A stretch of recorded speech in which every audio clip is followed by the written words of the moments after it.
In this video, we're going to take a look at the survivor annuity options for CSRS employees. So the first part, what is a survivor annuity? A survivor annuity is the monthly benefit paid to an eligible survivor upon the death of an employee or a retiree. It's always payable immediately after death and can provide continued income for that person until they die, including COLA increases. Survivor annuity also allows for continued coverage under FEHB. If there's no survivor annuity, that health insurance coverage cannot be continued. There's a difference in survivor annuities between employee and retiree. So we're going to talk about employee first very briefly. First, you must meet the minimum requirements. For CSRS, you need to have worked for 18 months, and you need to be subject to CSRS deductions at the time of death. That survivor annuity is payable only to a current spouse and terminates if that spouse remarries before age 55.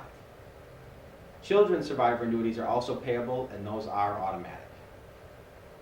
A retiree survivor, however, is subject to slightly different rules. Those benefits can be payable to current spouses, former spouses, also children, and an insurable interest.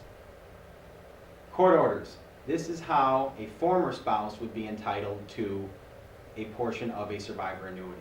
The Spouse Equity Act of 1985 required OPM to honor the court's judgments with respect to annuities, survivor benefits, and also insurance, either FEHB or potentially FEGLI.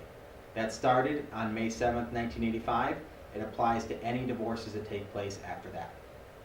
For those court orders, if a former spouse was awarded the entire survivor benefit, a current spouse would not be eligible.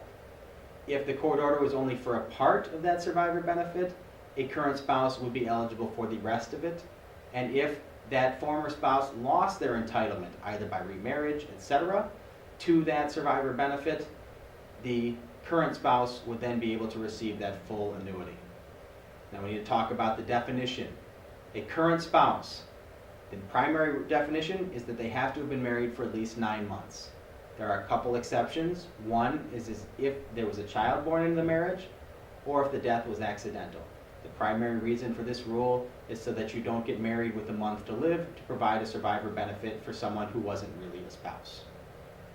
Now, a former spouse, also no longer married to the employee or the retiree, still has the same 9-month requirement, and that annuity would have to have been ordered by a court or potentially elected by the retiree.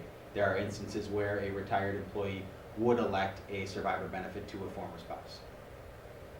Now, at retirement, you get to make your elections for that survivor benefit. This is the calculation that will figure out how much that benefit is so that it can be apportioned to current or former spouses as appropriate, but this is the base calculation. The maximum survivor benefit is 55% of your full annuity. A partial benefit can be 55% of a selected base, which goes anywhere from $3,600 up to your full annuity.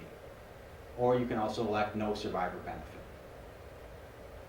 The cost, the reason I mentioned the $3,600, 2.5% of that first $3,600 of base annuity is the first tier. The second tier is 10% of any amount over that. So as an example, your base annuity is $30,000.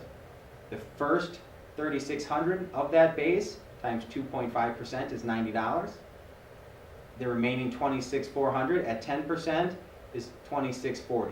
So the total cost of providing a full 55% annuity on a $30,000 base is $2,730. Again, the base, the cost of the survivor benefits, your reduced annuity would be that $27,270. Now, breaking that out to just the first part for a minute, had you elected just a $3,600 base annuity, your cost would have only been $90 a year. That technique is sometimes used for someone who wants to have some survivor benefit to maintain insurance eligibility, but that the money, the payout for that benefit is not as necessary.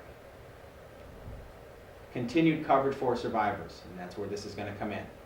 The employee or retiree had to be enrolled in self and family FEHB coverage at the time they died.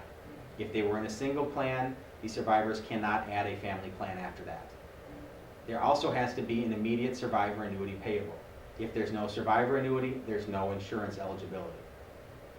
If, for example, someone took the $3,600 base annuity, the one that only costs $90 a year, just to provide insurance coverage, that may not be enough to actually pay the premium on the FEHB plan. In that case, the survivor would be required to pay OPM the difference to continue to keep that insurance in force. Now, the duration of the benefits for those survivor annuities.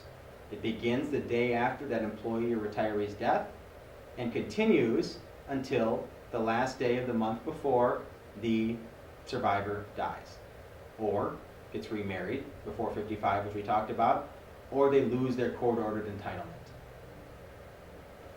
That's it. If you have any other questions, please see some of the other videos on survivor benefit options.